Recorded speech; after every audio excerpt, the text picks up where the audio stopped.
रामायण का बालकांड है। बच्चे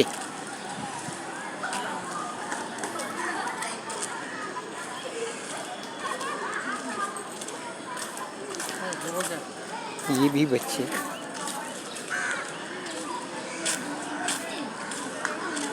ये भी बच्चे ये निश्चल है। इनको किसी चीज का भय भी नहीं है, शर्म भी नहीं है और संकोच भी नहीं है। रामायण में 7 कांड बनाए गए, पहला बाल कांड ही है। बालक एकदम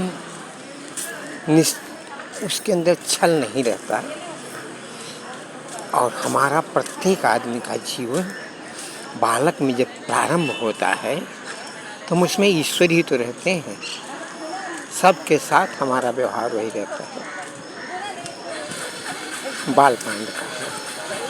और जब अयोध्या कांड में आते हैं तो यहाँ कठिनाई है, यहाँ प्रेम सीखना पड़ता है, प्रेम के लिए त्याग करना पड़ता है।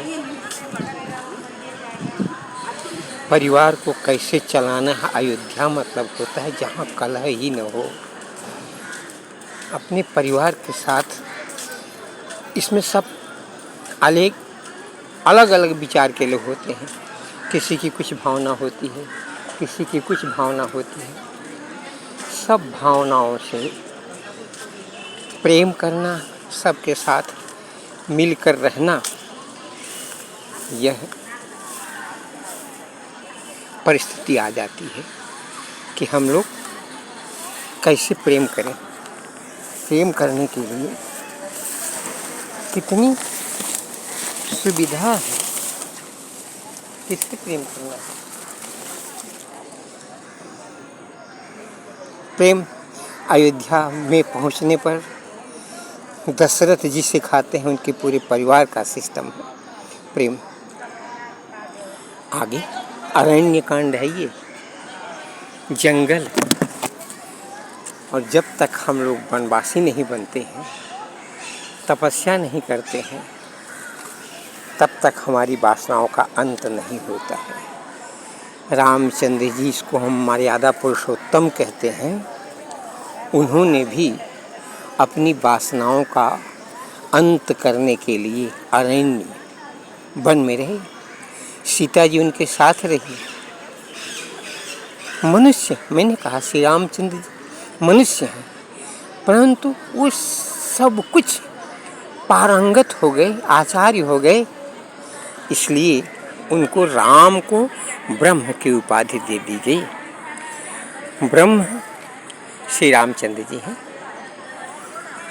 जो सब में मिल जाते हैं। वन में जा कर के उन्होंने वहाँ के लोगों को, वन के जंगली लोगों को तो पता ही नहीं था अन्न क्या चीज़ है, फल क्या चीज़ है।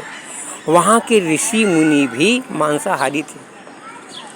मतंग ऋषि जो थे, 1 साल में 1 हाथी मारते थे और उसी हाथी का आहार करते थे। और ऋषियों ने कहा तुम हाथी खाते हो? बोलते मैं तो 1 साल में खाली 1 हाथी खाता हूँ, और तुम लोग तो कितने जीवों को खा जाते हो। वही मतंग ऋषि की शिष्या हुई सबरी जी। रामचंद्र जी का वहाँ जाना, सब कुछ सिखाना, सात्विक भाव। हमने कहा कि राजस और तामस तो दिख रहे हैं, सात्विक खोजना पड़ेगा। सात्विक को खोजते खोजते जब हम लोग यहाँ पहुँचेंगे